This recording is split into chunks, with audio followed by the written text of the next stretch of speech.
We all have heard of Orville and Wilbur Wright, the recognized pioneers of aviation. But there is another chapter to aviation pioneering, one that set forth many aviation firsts and changed the landscape of flight. This man thrust aviation toward what we have accomplished as a nation, both in air power and in space exploration. This chapter is the Bell Aircraft Corporation, and the man was Lawrence Dale Bell. Lawrence, or better known to friends as Larry, was born April 5th, 1894 in Mentone, Indiana, to Isaac and Harriet Sarver Bell. Larry was the youngest of 10 children. Isaac and Harriet moved from Knox County, Ohio to Mentone, Indiana, and operated a sawmill. Harriet was a school teacher. Harriet encouraged her children to move away from Mentone to a place where there was more opportunity. By 1907, all their children had moved to California except for Larry. Isaac and Harriet decided to sell their lumber business and retire to California so they could be near their children. Larry was excited about the move because he would be close to his brother Grover. He was also eager to see for himself the wonders of aviation he had heard about. In 1910, Larry and Grover attended the nation's first air show, which was held at Dominguez Field near Long Beach. These were the first airplanes Larry had ever seen, and he was thrilled by speeds of 50 miles per hour. After the show, Larry and Grover began to build model planes resembling those at the air show. This is the Bell Boys' first model airplane. Even though this was only a model, it flew and changed their lives. The curiosity and love for aviation led to Grover being hired by Martin Aircraft, followed shortly by Larry. As an exhibition pilot, Grover knew the dangers of aviation. This is one of the last pictures taken of Grover Bell before his fatal crash while routinely scouting for a landing zone on July 4, 1913. Grover's death was very difficult for Larry, and he didn't think he could continue to work in aviation. Through the encouragement of friends, Larry continued his aviation interest. Larry continued to work for Martin Aircraft as a grease monkey, earning $9 per week.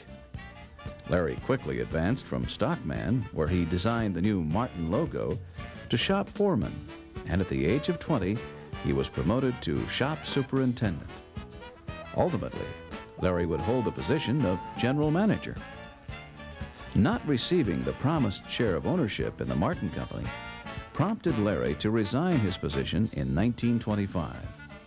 His drive, spirit, and reputation for high standards preceded him, and he was offered a job with Consolidated Aircraft. Consolidated Aircraft was building the PY-1 amphibious aircraft known as the Flying Boat. These were the first all-metal airplanes. Larry was soon promoted to vice president and then to president. Consolidated Aircraft moved from California to Cleveland, Ohio, to Buffalo, New York, then back to California, where the weather was more favorable for test flying. Larry liked Buffalo, and he found that several very qualified men liked it too, and were willing to join him if he would start a company. Relying primarily on his personal integrity, Mr. Bell raised money from Buffalo business people and area financial institutions.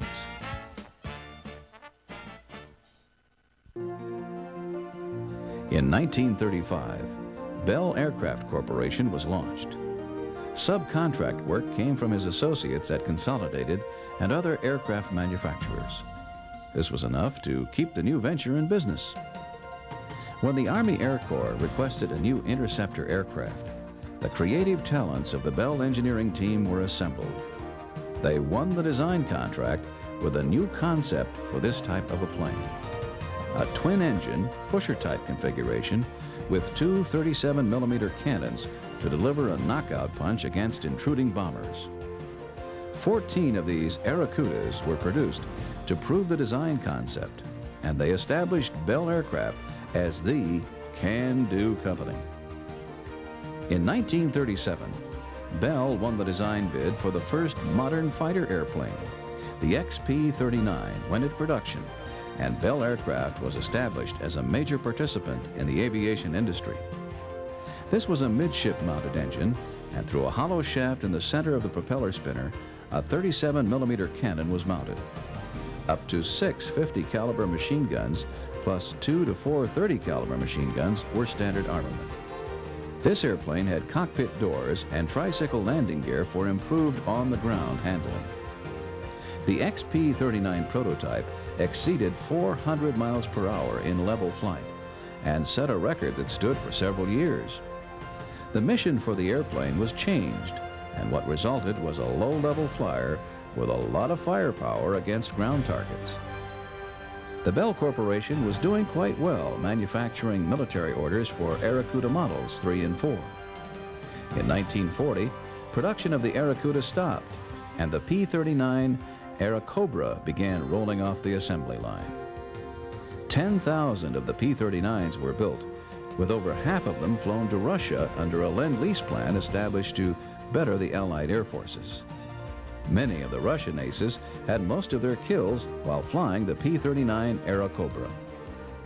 The P-39 was a very maneuverable aircraft, and in Buffalo, the test pilots would sometimes let off steam by flying under the Niagara Bridge. This brought on howls of protest from officials, and if they were high-ranking enough, Larry would be forced to lay down the law. Mr. Bell did not like to do this because he knew the personality of the test pilots. Larry was not a pilot himself, but had great admiration for these men, and they often brought back memories of his brother Grover. The use of the 37mm cannon prompted the engineers to develop a shock-absorbing gun mount to handle it. This led to a division of the corporation that manufactured most of the gun mounts used in American and English bombers. This factory was set up in Burlington, Vermont to help free up the labor market around Buffalo. The Bell Corporation continued to develop new aircraft and provide the needed airplanes for the Americans and some of the Allies. At the height of wartime production, employment at Bell Corporation soared to more than 68,000. During the 40s, Lawrence met a young man that had an idea for the control system of a helicopter. Larry secured for him an engineering team, manpower, and a plant to produce the prototype. On December 24, 1942, a helicopter lifted off the ground. By the time it received the first commercial certification, it had already proved its functional use by saving 2 fishermen in a remote snowed-in area around Lake Erie. When the Korean War broke out, the military purchased 500 of Bell's newest helicopters. They had skids instead of wheels and a more powerful engine. By adding a place for 2 medical cots and face covers, wounded men were flown back to MASH units for emergency treatment of their wounds. Bell helicopters were credited with saving thousands of lives during the conflict. Larry Bell, the Bell Corporation, and its associates were making aviation history at every level. But there is one event that stands above the rest. That is the day the B-29 took Captain Charles Yeager and the XS-1 to 20,000 feet and cut her loose. Yeager glided away from the bomber and fired the rocket chambers. The plane soared to 40,000 feet, leveled off, and went through the sound barrier at Mach 1. Captain Charles Yeager was the first supersonic man, and the Bell XS-1 was the first supersonic plane. Larry Bell, Captain Yeager, and John Stack were awarded the Collier Trophy for their roles in the XS-1 program. Throughout his career as an aviation giant, Lawrence Bell would receive countless awards for his leadership, milestones, and concern for people. These came from many different organizations in the military and civilian sectors. Rightfully, he would take his place in the Aviation Hall of Fame in 1977. Mr. Bell was more than an aviation leader. He was a humanitarian as well. A testament to this are the many hospital wings, libraries, schools, parks, and endowments named in his honor. He never forgot Mentone and would visit when he was in the area. In 1955, Larry returned to his hometown to dedicate a new library for the Mentone School, which was a gift from the Bell Foundation. 1 year later, Mr. Bell would fall victim to a heart attack and die October 1956. Few towns have had the opportunity to honor a son as Mentone has had with Lawrence D. Bell. Throughout his life, he collected memorabilia which tells the story of aviation. From the nation's first air show in 1910 to the latest guided missiles at the time of his death, these priceless memories that tell the story were given in good faith to the town of his birth, Mentone, Indiana.